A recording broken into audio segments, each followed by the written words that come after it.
Fala galera do X, e aí, como é que estão? Olha só, hoje nós vamos falar um pouquinho sobre gráficos. Você deve estar atento aí às notícias e essa ferramenta de análise de dados através de gráficos é algo muito importante que tem sido muito cobrado no Enem desde o seu início, tá certo? Então, desde quando o Enem foi lançado lá em 1999, a gente já tem aí a cobrança de gráficos em todas as áreas. E é importante que você se ligue na diferença de cada um dos tipos de gráfico. Qual o melhor gráfico para cada situação?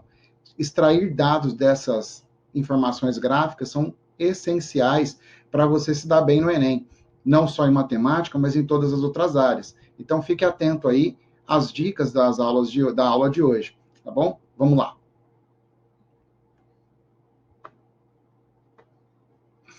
Então, olha só, nós temos aí alguns tipos de gráficos que podem ser exibidos, né? A gente pode ter o gráfico de barras, gráfico de linha, gráfico de setor e o histograma. Qual a diferença entre eles? A gente vai olhar cada um dos casos, tá certo? E depois a gente vai fazer alguns exemplos. Vamos lá. Primeiro caso aí, acho que é o mais comum. Eu vou sair aqui da tela para deixar mais espaço para vocês. Olha só. O gráfico de barras, ele é utilizado em geral para representar dados de uma tabela de frequência, né? Então, olha só, eu tenho aqui a descrição, né, do ano e da área desmatada. Então, essa representação aqui, ó, está me mostrando como eu estou fazendo a informação do ano em relação à área desmatada, né?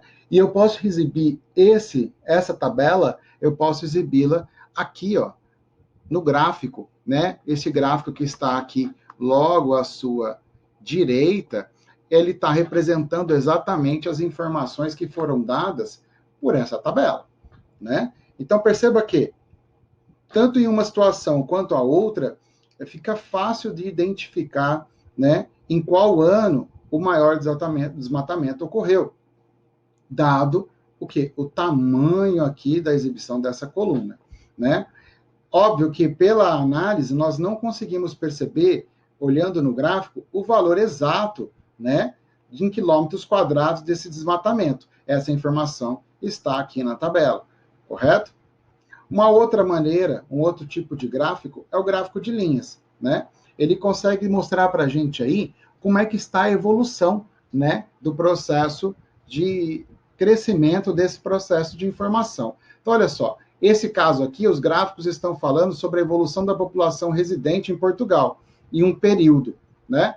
Perceba que nós temos esse eixo aqui, ó, falando da população, e o eixo de baixo falando do período, do tempo, né? Então, olha só, pelo crescimento da linha, nós conseguimos perceber ano a ano como é que está o processo. Perceba que esses pontos estão refletindo exatamente a cada um dos anos que está logo abaixo, tá bom? Esses pontos estão interligados porque a população ela não fica aqui paradinha esperando virar o ano para crescer. Ela vai crescendo na medida que o tempo vai passando. Isso é uma medida contínua, tá certo? Aqui a gente tem um outro tipo de gráfico, também de linhas, mas perceba que aqui trata-se de duas informações. Então, essa informação dada aqui, ó, chamada legenda, ela é importante para que você consiga identificar os diferentes tipos de informações que estão sendo dadas no período do tempo, tá certo? Um outro gráfico que a gente pode também ter é o de setor, também conhecido como pizza, né? Olha só, esse tipo de gráfico é interessante quando a gente quer comparar num grupo de informações o percentual da separação dela, né? Então, por exemplo, setores que produzem os gases que intensificam o efeito estufa, esse dado de 2007. Essa informação aqui pegou todos os gases que fazem o efeito estufa, ou seja, que intensificam o efeito estufa, e separou percentualmente quais aqueles que têm maior impacto.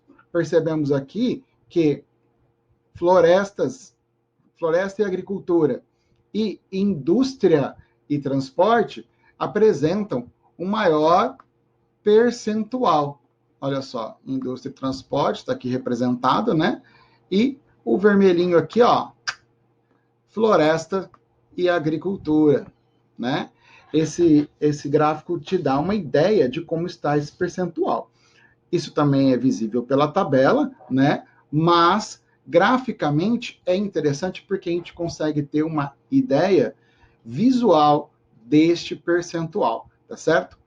É importante ligar essa informação ao item lá de geometria. Nós temos aqui nada mais, nada menos do que a circunferência completa, ou seja, 360 graus. Cada setor aqui vai ter a sua medida de ângulo proporcional ao percentual que ele está sendo representado, tá certo? 11% de 360, 26% de 360, 31% de 360, 32% de 360. Então, numa situação dessa, poderíamos explorar até essa questão de ângulos no setor. Você vai estudar um pouquinho de geometria e nós vamos voltar a falar disso logo ali na frente, tá bom? Um outro tipo de gráfico é o histograma. Esse gráfico, ele é interessante porque ele sempre está ligado a um tipo de tabela diferente, olha só. Aqui a gente tem o que? A separação dos dados por trechos, ó, as notas de 2,5 até 3,5. Perceba que tem um tracinho aqui, ó, no 2,5 e não tem no 3,5, ou seja, do 2,5 até chegar pertinho do 3,5 está aqui. Eu tenho uma frequência, ou seja, eu tenho 8 vezes que essas notas de 2,5 até chegar pertinho do 3,5 foram registradas. Isso representa 4% do total. Então, normalmente, a gente tem essa tabela apresentada com frequência, o que a gente chama de frequência absoluta, e a frequência relativa. A frequência absoluta representa a quantidade exata, e a frequência relativa é o percentual, ou seja, qual o percentual desta frequência aí, tá certo? Quando a gente sai dessa tabela e vai gerar um gráfico, o melhor gráfico a ser gerado é esse aqui, que chama-se histograma. Perceba que a medida de cada coluna aqui, ó, ela é sempre a mesma, tá? Essa é uma informação importante. E aí a altura representa o quê? A frequência absoluta, neste gráfico 1, tá certo? E a frequência relativa está aqui no gráfico 2, tá? Existe também uma outra maneira de exibir isso, que seria o quê? Pegando o ponto central aqui em cada um e interligando essas barras, né? Essa é uma outra maneira de exibir os dados, tá certo? Nós vamos falar dela em outro momento. Vamos seguindo aqui. E a gente tem também o pictograma. Olha, é uma outra maneira de exibir, né, as nossas informações, e normalmente o que a gente faz aqui? A gente usa uma imagem. Essa imagem, ela é para representar o que nós estamos querendo discutir. No caso aqui, está falando da riqueza, né, e decidiram representar a riqueza das pessoas, né, com elefantes, e aí vai percebendo o quê? À medida que eu tenho aqui, ó, maior valor, maior o meu elefante, tá? Eu poderia ter uma quantidade de barrinhas de ouro, de repente, para representar isso, né? Corrigindo aí, ele está falando dos gastos do governo federal, né? Então, no ano de 2005, como a gente tem o maior gasto, a gente tem o maior elefante, né? Em 95, o gasto foi menor, o elefantezinho menor. Isso é uma maneira de representar também os dados graficamente, usando aí o que a gente chama de pictograma. Mas vamos lá, vamos ao nosso primeiro exemplo de hoje. Olha, esse exercício, eu adaptei ele do Enem, porque a gente ainda não falou de alguns itens de estatística, que era o que o exercício cobrava. Mas quis trazer esse problema para agora, porque era viável, porque nós estamos discutindo pictograma. Então vamos lá, ó. De acordo com o relatório recente da Agência Internacional de Energia, o mercado de veículos elétricos atingiu um novo marco em 2016, quando foram vendidos mais de 750 mil automóveis de categoria. Com isso, o total de carros elétricos vendidos no mundo alcançou a marca de 2 milhões de unidades desde que os primeiros modelos começaram a ser comercializados em 2011. No Brasil, a expansão das vendas também se verifica. A marca A, por exemplo, expandiu suas vendas no ano de 2016, superando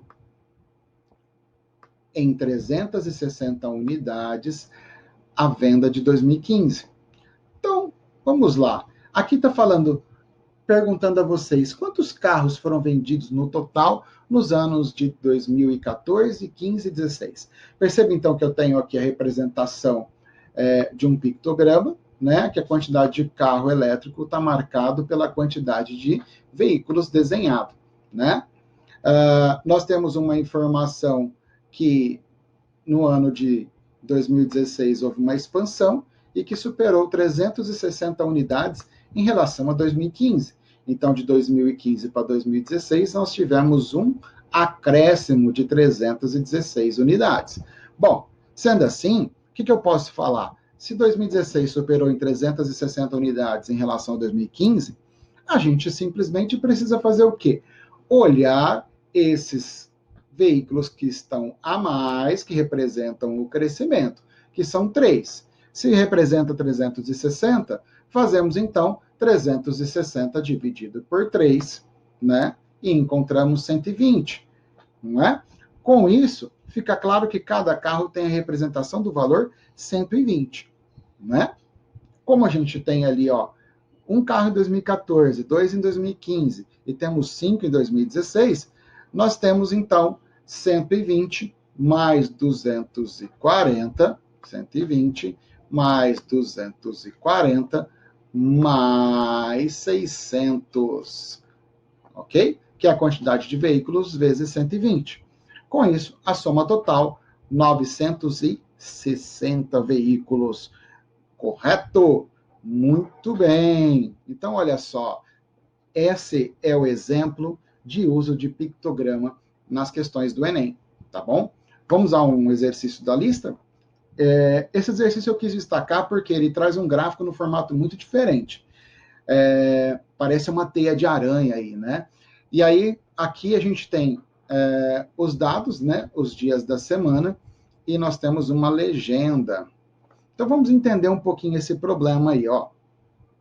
O comerciante que vende somente pastel, refrigerante em lata e caldo de cana em copos fez um levantamento das vendas realizadas durante a semana. O resultado do levantamento está apresentado no gráfico. Ele estima que venderá em cada dia da próxima semana uma quantidade de refrigerante em lata igual à soma das quantidades de refrigerante em lata e caldo de cana em copos vendida no respectivo dia da última semana. Olha só, essas informações são importantes. Então vamos dar uma destacada aqui, ó. Ele estima que vai vender a cada dia da próxima semana uma quantidade de refrigerante em lata igual ao quê? Soma das quantidades de refrigerante em lata e caldo de cana. Então, a quantidade de refrigerante é igual à soma do refrigerante mais o caldo de cana. Quanto aos pastéis, ele estima vender a cada dia da próxima semana uma quantidade igual à quantidade de refrigerante em lata que prevê vender em tal dia. Poxa, Fernando, que bagunça. Ele está falando que ele vai vender o refrigerante na próxima semana, a mesma quantidade que a soma de refrigerante mais o caldo de cana. E está também agora falando que os pastéis vão vender igual à quantidade de refrigerante. Já para o número de caldo de cana em copos, estima que a venda diária serão iguais às da última semana. Segundo essas estimativas, a quantidade a mais de pastéis que o comerciante deve vender na próxima semana é. Então, olha só, vamos passo a passo organizar isso aqui. Bom, vamos montar e vamos entender aqui como é que funciona esse gráfico. Ó, a segunda-feira já está até preenchida aqui na minha tabela, mas para que vocês consigam acompanhar. Na segunda-feira, tá? Nós temos refrigerante aqui, tá? E caldo de cana, perceba que é o cinza e o pontilhado. Então, olha só, refrigerante na segunda, eu estou aqui, ó, nessa marquinha aqui, ó.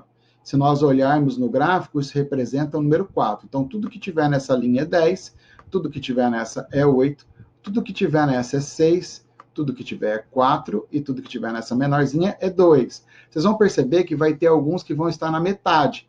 Como a gente só tem como vender quantidades inteiras, então eu tenho 1 copo, 2 copos, 3 copos, 4 copos de refrigerante ou caldo de cana. Combinado? Então, olha só, segunda-feira, eu tenho aqui, ó, 4 refrigerantes. E o caldo de cana? Ah, o caldo de cana está aqui, ó, entre o 2 e o 4, ou seja, 3. Então, 4 e 3. Eu tenho um total de 7. Estou somando porque ele falou que na próxima semana ele vai vender o tanto de refrigerante igual a soma de refri e de caldo de cana. Então, vamos aqui, ó, somando dia a dia, tá bom? Ó, na terça, na quarta, na quinta, na sexta, no sábado, tá certo? E no domingo. Vou dar uma pausa aqui, ó, só para que você escolha aí um dia e tente conferir. Por exemplo, se eu quiser conferir aqui, ó, a sexta-feira.